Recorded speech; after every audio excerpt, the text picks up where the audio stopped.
15 বছর বয়সী একটা ছেলে, নাম নিয়াম। রিসেন্টলি তার পরিবার সবাই শহরে ট্রান্সফার হয়ে যায়, যার কারণে নিয়ামের অ্যাডমিশন নতুন একটা স্কুলে করাতে হয়। কিন্তু নিয়ামের ছোট থেকেই একটা অভ্যাস আছে, সে নতুন মানুষের সাথে ঠিকভাবে মিশতে পারে না। এই কারণটার জন্য নিয়ামের নতুন স্কুলে কোনো বন্ধুও ছিল না।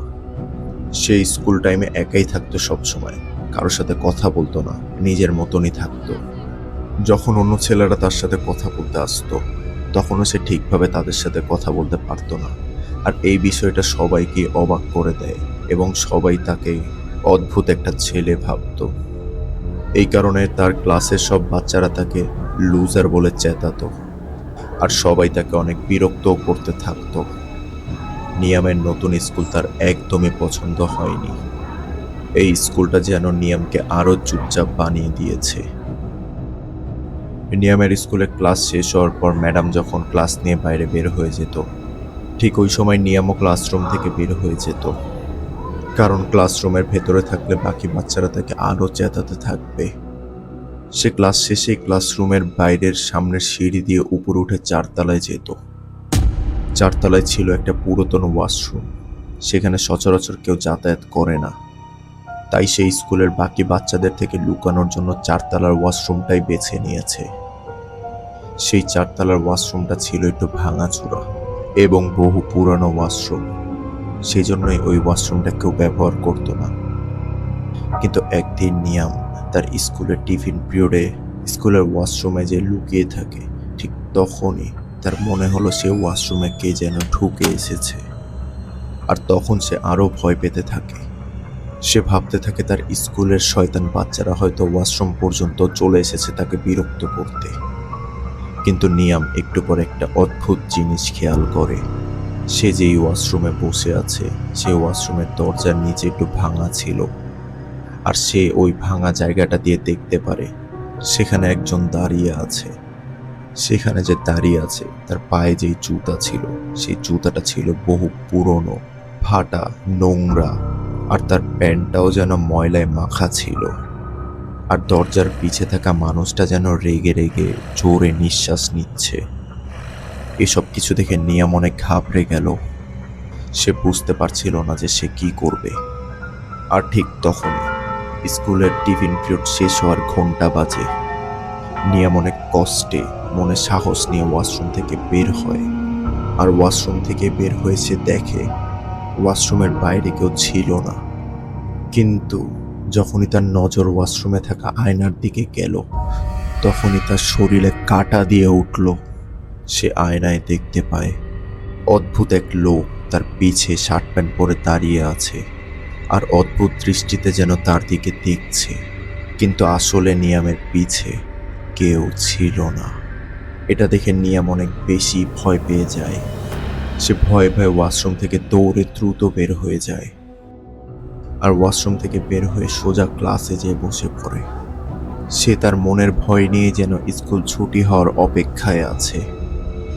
স্কুল ছুটি হওয়ার পর নিয়াম স্কুলের বাইরের গেটে দাঁড়িয়ে অপেক্ষা করছে তার বাবার জন্য। আর ঠিক তখনই সে খেয়াল করে স্কুলের 4তলা বারান্দার জানালা দিয়ে সেই লোকটা যেন তার দিকে তাকিয়ে আছে। সেই অদ্ভুত দৃষ্টিতে অদ্ভুতভাবে সে কাউকে কিছু বলার আগেই তার বাবা চলে এসেছে তাকে নিতে। আজকে স্কুলে যা হয়েছিল এসব কিছু মিলেই সে অনেক ঘাবড়ে আছে। তাই তার বাবাকেও সে ঠিকভাবে কিছু বলতে পারেনি। সে ওই ঘটনার পরে ওই দিন রাতে ঠিকভাবে ঘুমাতেও পারেনি। কিন্তু এটা তো মাত্র শুরু ছিল। পরের দিন সকালে যখন নিয়ামের ম্যাডাম ক্লাসে পড়াচ্ছিল, তখন নিয়ামের ম্যাডাম নিয়ামকে পড়া ধরে। নিয়াম যখনই সেই প্রশ্নের উত্তর দিতে দাঁড়ালো, ঠিক তখনই নিয়াম তার ম্যাডামের পিছে সেই শার্ট প্যান্ট পরা লোককে দাঁড়িয়ে থাকতে দেখে। ঠিক আগের মতনই সেই লোকটা নিয়ামের দিকে তাকিয়ে আছে অদ্ভুতভাবে। নিয়াম এটা দেখেই জোরে চিৎকার করে ভয়ে ভয়ে বলতে থাকে, ম্যাডাম, আপনার পিছে যেন দাঁড়িয়ে আছে। আর ঠিক তখনই সে লোকটা নিয়ামের ম্যাডামের পিছন থেকে অদৃশ্য হয়ে গেল। কিন্তু অদ্ভুত বিষয় হলো, নিয়াম যেটা দেখতে পারছিল, বাকিরা কেউ সেটা দেখতে পারছিল না। এটার জন্য সবাই ভাবছিল নিয়াম হয়তো তার ম্যাডামের সাথে মজা করছে। এইসব বলতে বলতে সব বাচ্চারা নিয়ামের উপরে হাসছিল। আর এই মজা করার জন্য নিয়ামকে প্রিন্সিপালের রুমে নিয়ে যাওয়া হয়। আর নিয়াম প্রিন্সিপালকে বারবার বলছিল যে ম্যামের পিছে কাউকে দাঁড়িয়ে থাকতে দেখেছে। বয়স্ক লোক, ময়লা শার্ট প্যান্ট পরা ছিল, অদ্ভুত দৃষ্টিতে তার দিকে তাকিয়েছিল। কিন্তু প্রিন্সিপাল তার কথা একদমই বিশ্বাস করেনি। আর প্রিন্সিপাল রেগে তার বাবাকে ফোন দেয় আর ফোন দিয়ে স্কুলে আসতে বলে। আর ঠিক তখনই নিয়াম প্রিন্সিপালের পিছেও সেই অদ্ভুত লোকটাকে দাঁড়িয়ে থাকতে দেখে। সাথে সাথে নিয়াম প্রিন্সিপালকে বলে, প্রিন্সিপাল আপনার পিছে কে যেন দাঁড়িয়ে আছে। কিন্তু প্রিন্সিপাল পিছে কিছুই দেখতে পারছিল না। এটার জন্য প্রিন্সিপাল নিয়ামকে শাস্তি দেওয়ার জন্য পুরনো স্টোর রুমে আটকে রাখে। আর বাইরে একটা সিকিউরিটি গার্ড দাঁড় করিয়ে চলে যায় এবং নিয়ামের বাবা আসা পর্যন্ত অপেক্ষা করতে থাকে। এরপর কিছুক্ষণের ভেতরে নিয়ামের বাবা স্কুলে চলে আসে। আর প্রিন্সিপাল নিয়ামের বাবাকে সবকিছু বলে দেয়, যা যা হয়েছিল সবকিছু। আর হঠাৎই বাইরে স্টোর রুমের কাছ থেকে জোরে কিছু ভেঙে যাওয়ার শব্দ আসলো। আর তারা দ্রুত স্টোর রুমের দিকে যেতে থাকে। আর স্টোর রুমের কাছে যেতেই যা দেখলো তারা সেটা দেখে অবাক হয়ে যায়। স্টোর রুমের গেটটা ভাঙা ছিল, সেখানে নিয়াম ছিল না। আর ঠিক তখনই 4 তলার ওয়াশরুম থেকে জোরে একটা চিৎকারের শব্দ আসলো। সেই চিৎকারের শব্দ শুনে প্রিন্সিপাল আর নিয়ামের বাবা দ্রুত সেই ওয়াশরুমের দিকে যেতে থাকে। নিয়াম যেন এবার ওই বয়স্ক লোকের কন্ট্রোলে চলে এসেছে। নিয়ামকে দেখে মনে হচ্ছিল নিয়াম যেন এক অন্য জগতে ঢুকে গেছে। নিয়ামের বাবা আর প্রিন্সিপাল যখন ওয়াশরুমের ভিতরে ঢোকে ঠিক তখনই দেখতে পায় কে যেন নিয়ামকে টান দিয়ে আয়নার ভিতরে নিয়ে যাচ্ছে। দেখে মনে হচ্ছে নিয়াম এক জায়গা থেকে অন্য একটা জগতে চলে যাচ্ছে। এটা দেখে নিয়ামের বাবা হতবাক হয়ে গেল। নিয়ামের বাবা এটা দেখে নিয়ামকে দ্রুত টান দিয়ে সেখান থেকে বের করার চেষ্টা করছে। একটা পর্যায়ে নিয়ামের বাবা নিয়ামকে সেখান থেকে বের করতে সফল হয়, কিন্তু নিয়াম বেহুশ পড়ে আছে। নিয়ামের জ্ঞান ফিরতেই নিয়াম শুরু থেকে শেষ পর্যন্ত তার সাথে কি কি হয়েছিল সব কিছু সবাইকে বলে দেয়। এসব শুনে প্রিন্সিপাল ম্যাডাম হতবাক হয়ে গেল।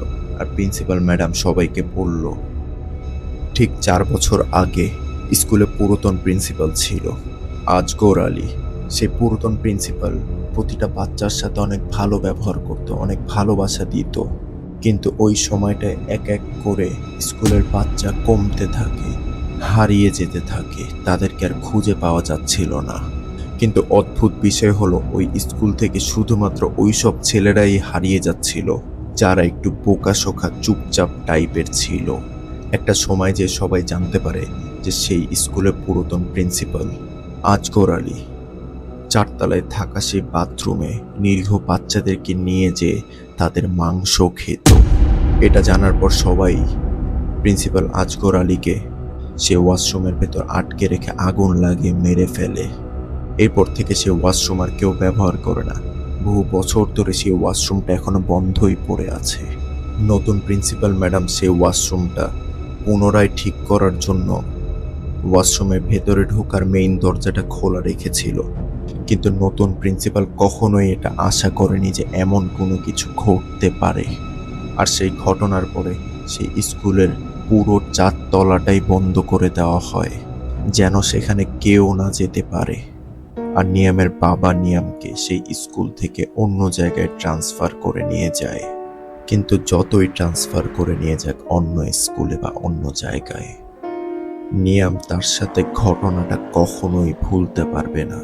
সেই ঘটনাটা নিয়ামকে একটা আতঙ্কের ভিতর ফেলে দিয়েছে। যে যতই চুপচাপ ছিল এখন আরো বেশি চুপচাপ হয়ে গেছে। সে যতই চেষ্টা করুক না কেন বা তার বাবা মা যতই চেষ্টা করুক, নিয়ামের জীবন থেকে এই অদ্ভুত ভয়ঙ্কর ঘটনাটা কখনোই মুছে ফেলতে পারবে না।